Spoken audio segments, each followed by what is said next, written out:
What is up, everyone? Welcome to this week's video. This week is a log to bowl project, and although I'm filming this after I finished the project, the log started out very similar to this. It's a maple, part of a maple log, and I'm going to be making a bowl. So stick around. Let me know what you think in the comments down below. Don't forget to subscribe. That would really help me out. If you're already subscribed, be sure to hit that bell notification and stick around until the end of the video when I tell you what phrase to write in the comments to let me know you watched until the end. So let's get started.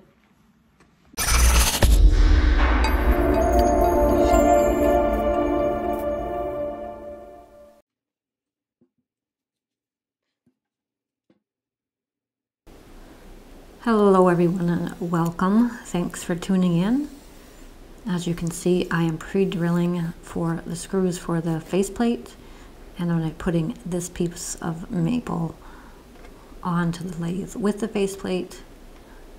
And the first thing to do would be to get it into round. As you can see, it's not completely round. Starting out slow here. The lathe is about, I think, just shy of 300 RPM here.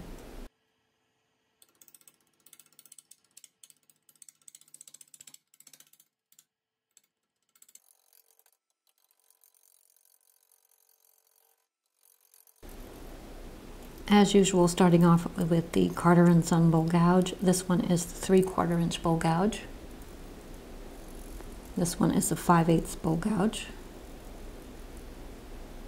And I'm not necessarily switching because one is better than the other, just so I don't have to stop to sharpen, using whichever one is sharp at that moment.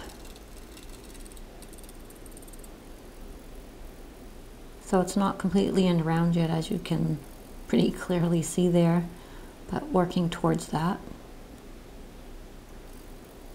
Able to increase the lathe speed now to around 400 RPM.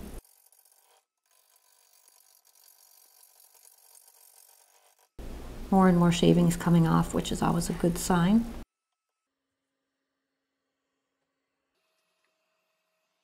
Still kind of oval shaped at this point, but it's getting smoother to turn. So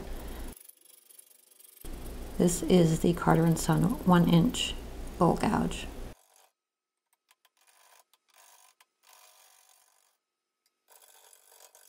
And this is back to the 3/4 inch bowl gouge.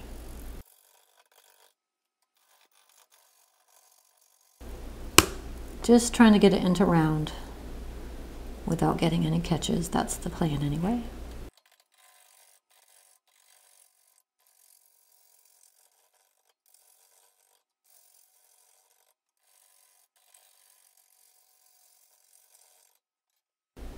Stopping to check and adjust the tool rest. So this piece of maple came from Maine. This came from family land.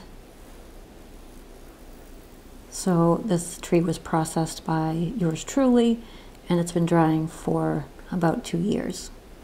So it's pretty darn dry.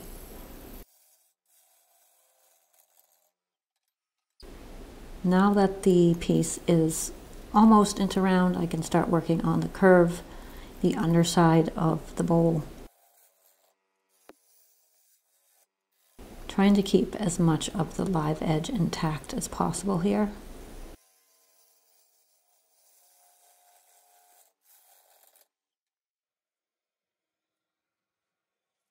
These aren't perfect cuts by any means. There's some tear out, but it's to be expected when something isn't quite balanced. Working on the bottom. Going to be using a mortise. So I'm getting the area flat before I start making the mortise.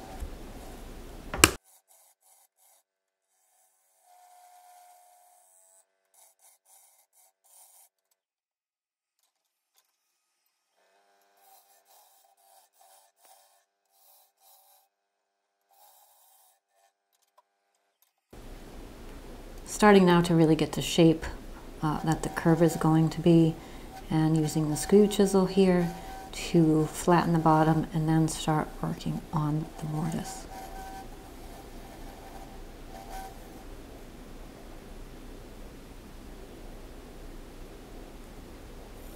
Have the Carter & Son parting tool here, which will start the making of the mortise, and back to the skew chisel to flatten things out.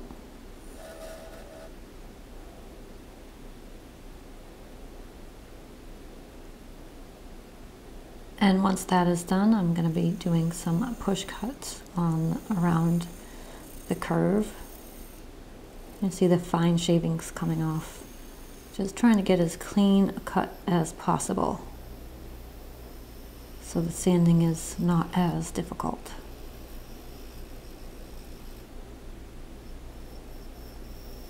Sometimes on live edge pieces, when they're not perfectly round and, you know, sort of shaped differently, this can be hard to get a pretty clean cut. Sometimes the live edge is lower on one side and higher on the other, etc. So taking it off the faceplate here and going to mount it in the 4-jaw chuck into the mortise.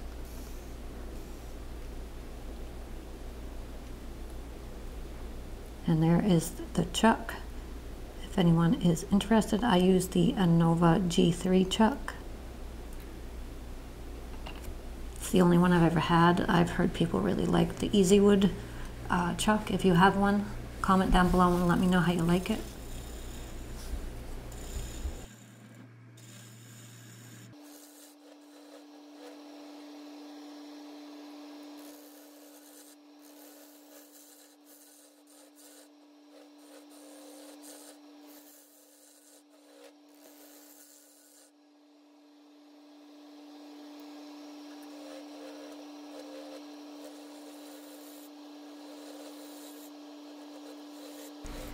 In one of the videos I did recently, it was an end grain bowl, or at least that's what I mentioned in the video. One of the comments was that it was not an end grain bowl, so I don't claim to be an expert in identifying grain patterns in wood, but this one felt like end grain, that's all I'm saying. This one took forever to hollow out.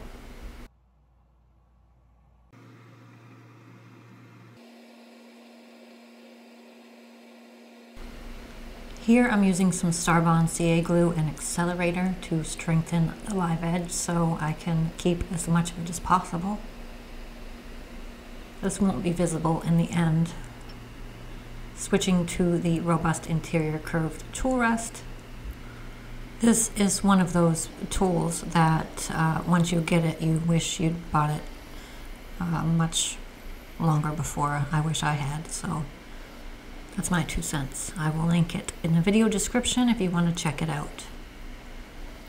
So as far as hollowing, other than being a pain in the bleep, this thing took forever. So using a combination of push and pull cuts throughout this hollowing process.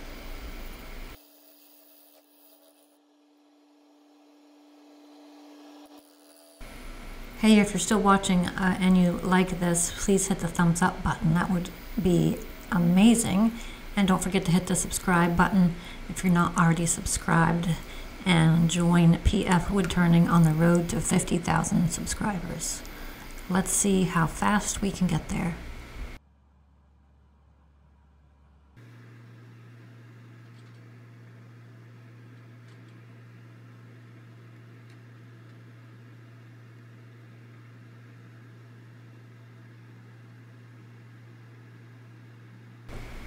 So the piece is starting to come together at this point. At least we have the basic shape of the bowl. I have just a little bit more hollowing to do to make sure that this is correctly useful with the depth and the weight. You don't want it to be too heavy, but you also don't want it to be too light, at least in my opinion. I don't want to join the funnel club today or any of that stuff.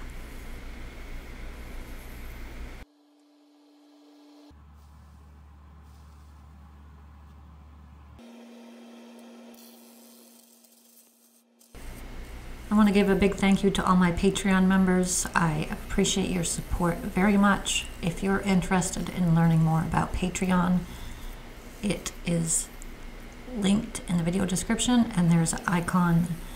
There should be an icon around the video that you're watching.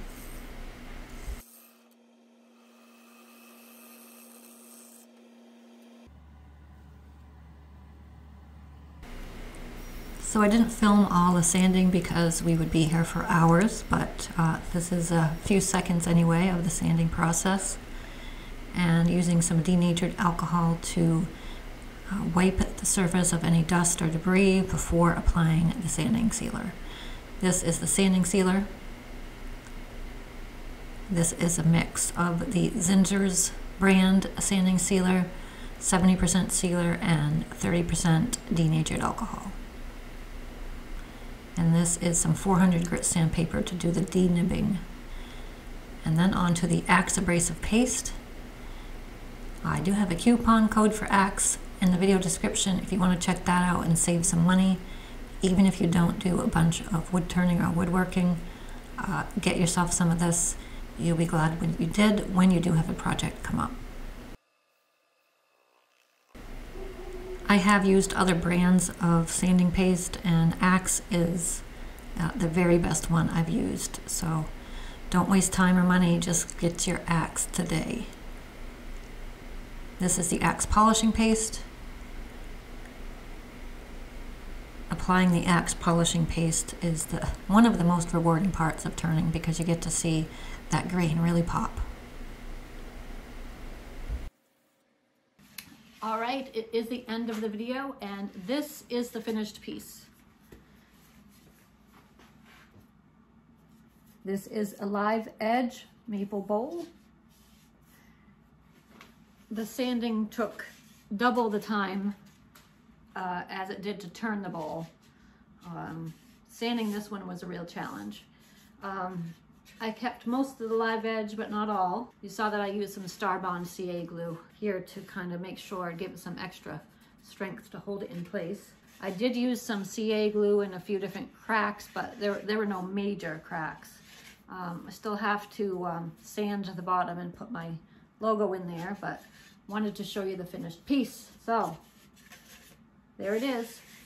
I want to give a huge thanks to all my Patreon members. If you are interested in supporting this channel, you can check out the Patreon page. There's a PayPal tip jar. Also, I'm now eligible, this channel is now eligible for a super thanks. So be sure to look for that down below the video. So if you watched until the end, make sure you comment Pink Floyd in the comments, and I will know that you watched until the end. All right, guys. Thank you so much for watching. I really appreciate it. Until next week, peace out.